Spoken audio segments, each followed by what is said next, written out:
My brothers, Craig and Jay, and I worked for the SRA, the Wicked Grove Supernatural Regulatory Agency. Our job was to keep the magicals in line, hidden from the human world, and make sure the pacts were honored to keep everything running smoothly. If only it were that simple. Nothing supernatural could be out in the open. We were real-life monster hunters, fixers for anything which had to be kept under wraps, especially when things got out of hand.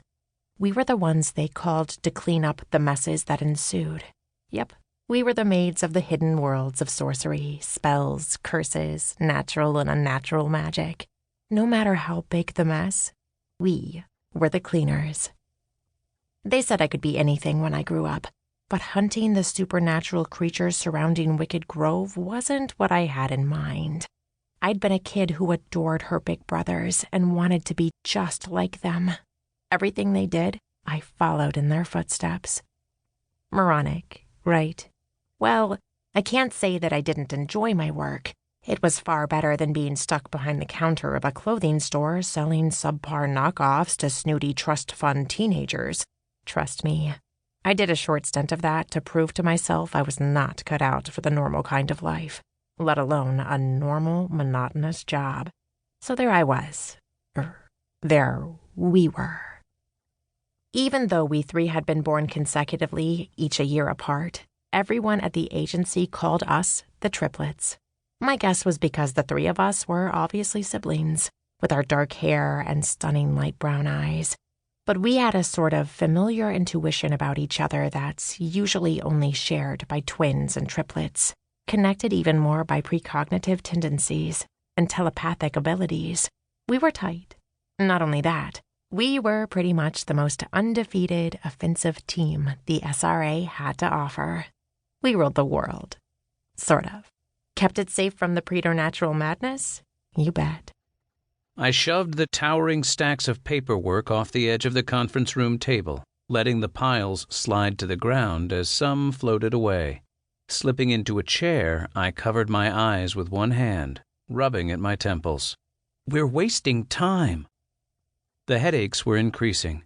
The agony had not let up in the 3 days since Amy had been taken. In fact, it had gotten worse.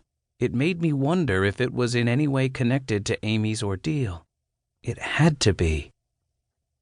We should have tried harder, I groaned, raking my fingers through my hair. Craig looked at me, making me feel self-conscious. I knew my face turned the color of a plum when I was angry or frustrated. We did our best, he answered. Amy knows what the job entails. She knew what the risks were, we all know. Now we just have to figure out how to get her back. Do you think she still remembers us? Yes, of course she does. Craig's terse answer did nothing to reassure me. Look, he continued, we should treat this like any other fairy abduction case. What do we know about this clan? I scratched my head. Well, the fairy clan doesn't appear much different from ones we've terminated before, but obviously they've adapted to our techniques. Like blasted cockroaches, always finding a way to survive. They're like the others, all linked via telepathic channels, meaning they work as a unit, but each individual is still able to think for itself, for the most part. Autonomy is treasured, but not at all times. They're drones, like bees, even though they're connected to a king, not a queen. He's their leader and holds the reins. Males beneath him are warriors, and the reproductive females are prized above all other workers. The king usually has several wives and may like to sample the new females when they transition to ensure they are fertile. I threw Craig a knowing look, and he pressed his lips together, trying not to shudder. We both knew what it meant. Amy was a new female in a fairy clan. Neither of us wanted to think about her fate if we failed to extract her. Some things made anyone's blood run cold and sent shivers down the spine. Well, we do know that the people they kidnap fully assimilate within 2 weeks, Craig said. After that, it's damn near impossible to break them away from the hive. They're never quite the same if you do it after that time frame. So we need an extraction plan and need to execute it successfully, long before the deadline. To keep listening to this audiobook, I've left you a link in the description so you can do it. at no cost thanks to Audible's 30-day free trial.